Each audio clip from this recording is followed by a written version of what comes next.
It's a privilege to be here. It's a happy, sad day, but there's just something about stories that reach the heart and art and all of this. So I'm just going to do a poem that is called Catharsis. And I start with, it's bouncing off an epigraph from Novalis that says, "Poetry heals the wounds inflicted by reason." So beauty's voice cries out in this wilderness, summoning art to clear away the scattered stones that block our way, purging frustrations, turbid emotions, taming to art tumultuous oceans, blood to ink, essence to art, clearing the stones that clutter the heart. So thank you, and I just learned that this lady here is a Distonian? Is that what you are? And we're Marmaladians. So we're ready to be... No, I'm Jewish, but... Okay, all right. It works, but, you got Estonia, so there might be Distonians, and we're all here at the Marmalade, so we can be classified as Marmaladians. So let the healing and stories begin.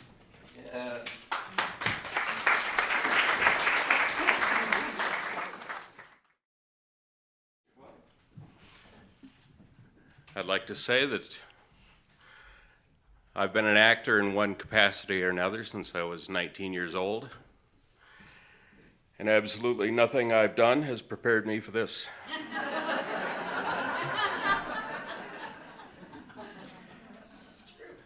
So we'll both find out where this goes. My story comes from the misty past. Once upon a time, I was 19 years old. It's hard to realize, I think, looking at me now. I was working in the mailroom at GE Nuclear in San Jose, California. And I had, about a year previous to this, bought my first vehicle with my own money. It was a 1975 Honda four-cylinder 500cc motorcycle. And I traveled probably all of Central California on that thing in about a year and a half. Well, I was going to work on a Monday morning. It was the most banal sort of thing. And I lived in a trailer park in San Jose, California. It was no more than 10 minutes from where I worked. It was in an unincorporated part of Santa Clara County. It was right in the middle of the city, but they hadn't made it part of the city yet. So it was kind of like, well, it was unzoned for one thing. We had, the Santa Clara County Fairgrounds were occupied a good portion of the block to the north. And then there were a number of trailer parks. There were some corrals. Someone kept horses there. And the Plumbers and Pipe Fitters Union Temple was just off the street and not that far away from where I lived. And I always kind of wondered what they did in there, I mean, they're pipe fitters. Nevertheless, I was ready for work. I got up, had breakfast. It was a day like any other. Got on my motorcycle, left the trailer park, hit Umbarger Road. There's a name of romance for you. And I had just reached exactly 35 miles an hour, the speed limit on the street. And I was approaching the Pipe Fitters Union Temple. And I don't even know what I was thinking about. I was in that brainless sort of place where, you're getting ready for work in the morning. And I noticed all of a sudden, from behind the temple, this shape moved out and came into the street. And I could see it was jet black, and I could see it was moving fairly quickly. And it turned toward me in my lane, and I had just enough time to think, oh my God, that's a horse. And in that amount of time, I hit the brakes on the motorcycle and I started to scream. It seemed appropriate at the time. And I hit the horse right here on its right shoulder, right down its leg. The front wheel of the motorcycle hit right here. And at the instant I hit the horse, time slowed down. It's true what they say. And the next few seconds are just burned into my memory as clear as the day it happened. I started to scream, but just as I hit the horse, I was thrown forward, the rear end of the motorcycle came up, and I was rocketed into the neck of the horse. So the scream turned into a kind of an extended and there was no more air in my lungs. I hit the horse, I bounced off the horse to the right, and I was moving in an arc. I probably got about 10 feet off the ground, thereabouts. And the next thing that occurred to me was, God, this is gonna hurt. And I could see the gravel coming. Just off the side of the road, I could see the gravel coming. And I landed directly vertical on my head. And that is why I am such a fiend about wearing helmets. I would not be standing here today if it were not for that. I remember hitting and my neck snapping and rolling, and I was rolling, and I rolled 3 times, and it was very strange because everything was so slow. And I went over, and I came back up, and I was looking at the building that I was headed toward, and I'm thinking, well, I have no control over that. And I went down again, and the next time I came up, I was facing back across the road. And Umbarger is what they call a high camber road. It's high in the middle and droops off to the sides so the water will drain. Well, I'm looking right across the peak of the road, and the sun is coming up behind my motorcycle. And I can see the tail of the motorcycle and the wheel. The back wheel is just spinning lazily. And the horse is getting up. And it's all in silhouette, and I can see the mane flying, and the horse is struggling very hard, and I can see the sparks from the shoes on the asphalt. And then I drift back, and I hit the ground hard, and whatever air was left in me just kind of flew right away. So I'm lying there, and I'm thinking, okay, I'm conscious. And I start taking an inventory. I can move my fingers, I can move my toes, let's try the arms. And all of a sudden I get this crushing pain right here. And it seemed that the plumbers had seen the whole thing. And one of the largest plumbers had come running across the street. And about the same time that I hit the ground, he hit the ground, and he put his hands right here.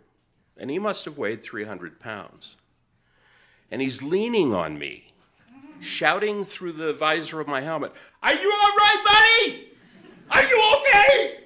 Are you all right?" And what I managed to get out was, "I can't breathe." So this guy turns around, he hasn't moved, he's still right here. He turns around and yells at his buddy, "He can't breathe!"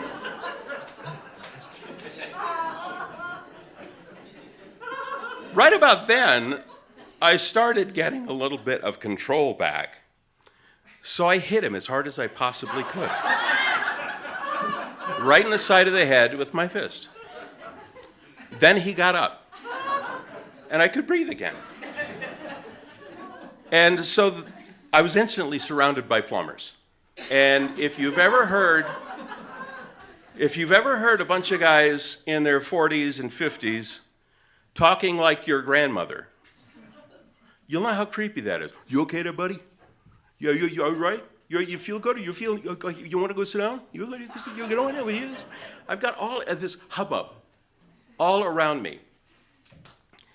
And I'm just I haven't said anything yet, because what am I going to say? I just hit a horse. Well, hell, they saw it. And we'll learn more about that in a minute. And really, wow. So the short of it is that the California Highway Patrol had to respond. The guy came and he talked to the plumbers and he talked to me. And then he finally wrote up his report, and it turned out that that someone had come in the night and broken the locks on 3 of the corrals, and the horses were running loose. So the plumbers, when they got there in the morning, made a job of getting all the horses gathered up. Well, they couldn't get the black one. And the horse had to be destroyed. The farrier showed up not long after the CHP officer did. And so once they found out about that, then I had the plumbers around going, hey, well, man, I'm sorry, I sure didn't mean to do this. And I'm not there. The officer came over and said, I've never had this happen before.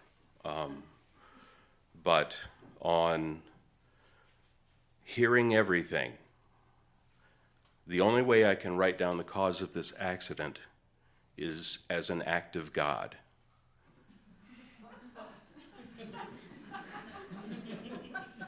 A lot of other things would have occurred to me before I got there. But clearly, he was deeply affected by this. So somewhere in the annals of crime reports in San Jose, California, or actually in the state of California, there is at least one act of God recorded, and I'm here to tell you about it. I spent the rest of the day feeling so much worse than if it had been a squirrel. And it sounds like a stupid thing to say, but when I run over a squirrel, or when I have run over a squirrel in the past, I feel awful. I have to stop the car. I have to just compose myself. I couldn't go to work. I was completely detached from myself all day. So I tell people it was an act, oh God, that's O''G-O-D. Because if there is a God, damn what a sense of timing he's got.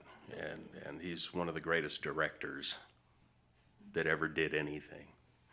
And how am I doing on time? Really, we've got 5 minutes left. Oh, God. You don't have to. It was a dark and stormy night. No, the bottom line for me was I had one hell of a whiplash, and I was wearing one of those fun braces for a while, and I worked in an email or in a mail room with, my IQ is higher than normal, and I was working with one guy who was out one night boosting radios, and his knife slipped and he stabbed himself in the forehead. Okay. So I went in the next day, and he said, well, where the hell were you yesterday? And I said, well, I killed a horse. And they said, God, wow! How'd you do it? With my motorcycle. Oh, you're an animal, man. How'd you go? God, you killed a horse?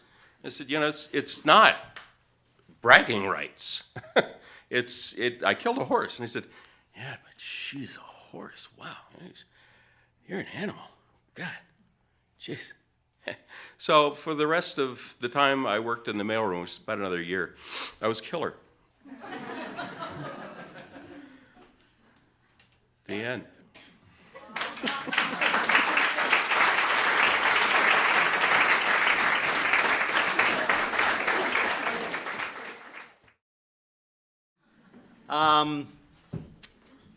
Before I moved here, I lived in Chicago and worked as an actor there, and did okay, you know. But I still had to have the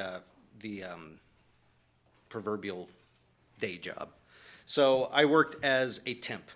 So, you know, where you would go in for a week and work at a bank, and then the next week you'd go in and work at a different bank, and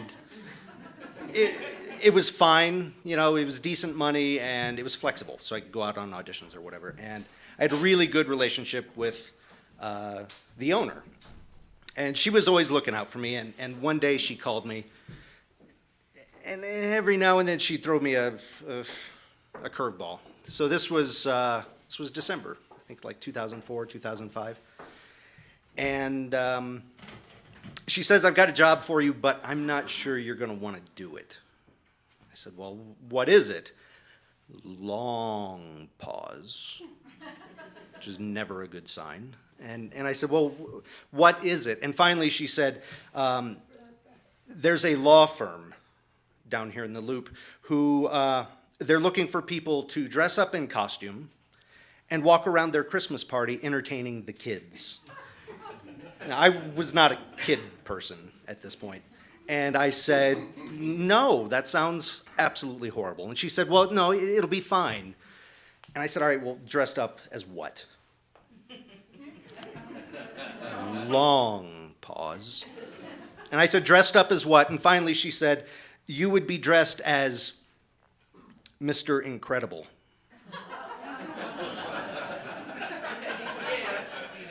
And I said, "Mr. Incredible." And she said, "You know, from the movie, The Incredibles." I'm like, "I'm aware of the movie." And she said, "Look, it'll be an easy job. You walk around the party for a few hours, you pose for some pictures, you make some decent money for Christmas, and at the end, there's free food and an open bar." I mean, it's the actor's kryptonite. So I said, "All right, fine, I'll do it." So a few days later, I find myself in the conference room, one of the largest law firms in the city of Chicago, wearing a pair of tight black stretchy pants that are not nearly stretchy enough, the overly muscled foam torso, and the big giant head of Mr. Incredible. And for the next 3 hours, I'm being led around by the hand by a woman dressed as a purple hippo because I can't see anything. Now, what was cool is that if you're in costume, kids love you. All they want to do is hug you, which is awesome. But what I forgot is that kids are like crotch high. So what was even more interesting was the response of the adults, because the women, I was hit on by some really hot drunk women who never saw my face, which could have worked out really well. And they would come up and say, "Well, what other parts of you are incredible?" But the guys were all threatened, and they'd be like, "You don't look so incredible to me, tough guy." What the f- is that? So this, sadly, was not my first foray into the world of costumed entertainment. When I was in college, my summer before my senior year, I went to Drake University in Des Moines, and they decided to have a summer theater company, and they paid us, which was great, but in order to prepare us for the real world, they didn't pay us enough to survive, so we all had to get second jobs. So I was working at this theatrical supply store in Des Moines, and you could buy, you know, tap shoes, ballet shoes, that kind of stuff. But their biggest moneymaker was a balloon delivery service, where you would order a bouquet of balloons, and they would be delivered by someone dressed up like a gorilla or whatever. So I was hired to work the counter and make balloon deliveries. So the place was owned by this woman named Betty. And when I say woman, I mean hag. And when I say hag, I mean evil, soul-sucking hag. I mean, she was just this miserable creature. And she was about 4'3", but she had a beehive that made her about 5'7". And the rumor was that the beehive is where she stored all of her employees' hopes and dreams.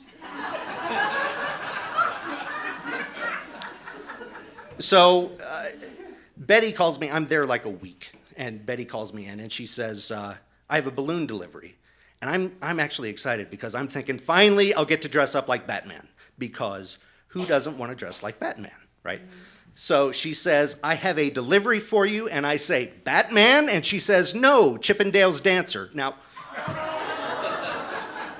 let's pause here for a second. At the time, I was in only slightly better shape than I am now. So imagine this without any of this.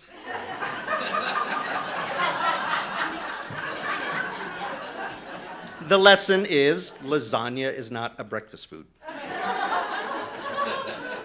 So I said, I'm not comfortable with this. And she said, you're the only one here. I got to have it done. You're my guy. And I can't lose the job, but I said, all right, well, what am I supposed to do? And she said, here's a boom box. Take this with you. When you get there, push play, take off your shirt, and dance. I said, I don't dance. She said, you're an actor. Actors dance. So, all right, fine. So I go over to this place. I find the woman. They've got us in some room. Her friends are all in there. I push play. You Can Leave Your Hat On by Randy Newman comes on. What the f*** is that? And so I take off my shirt, and I'm doing one of these, and she looks horrified, and I look horrified. And the people behind us all look like, some homeless guy came in and took a dump on the desks. It's just...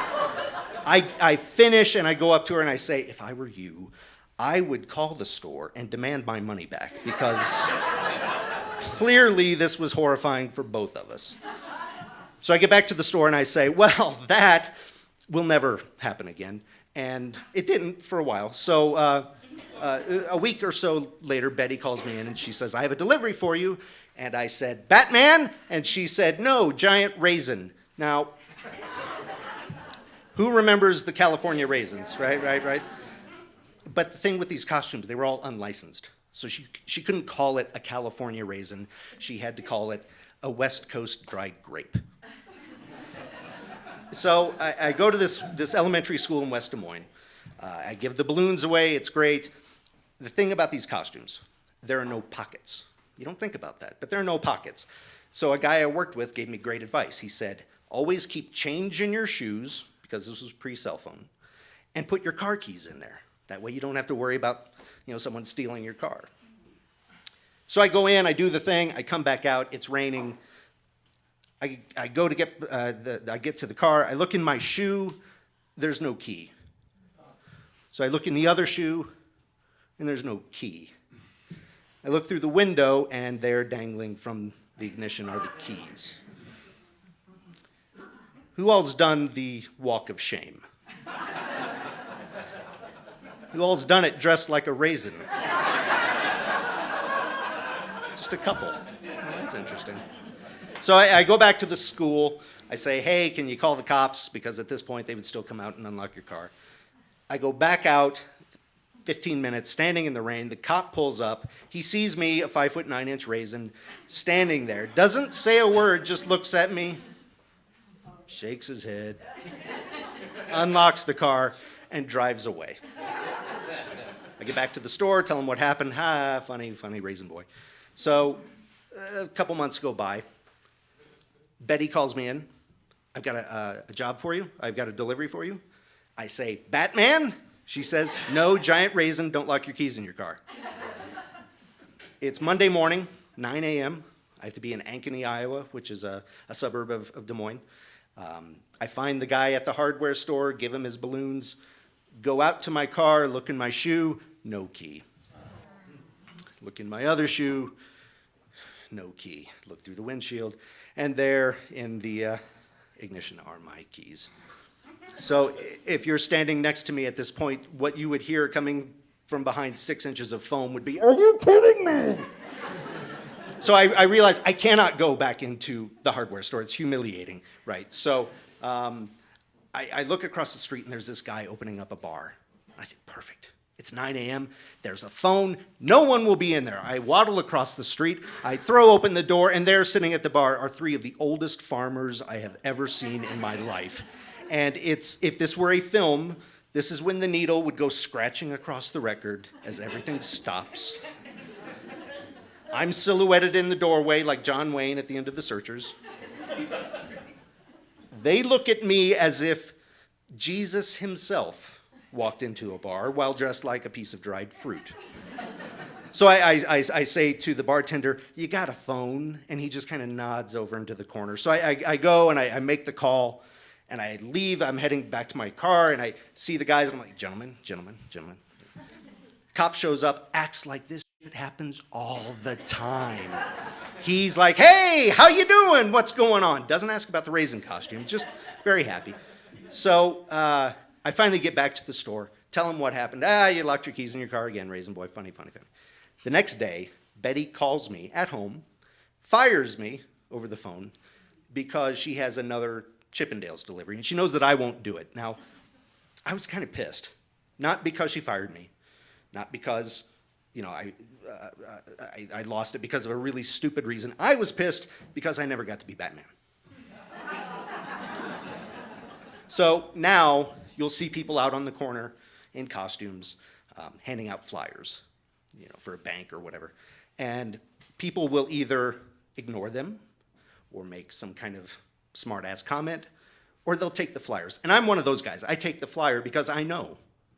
I'm in the Brotherhood. I've seen what life looks like from inside the giant head. So one of these days, I am going to go back to that bar in Ankeny, Iowa.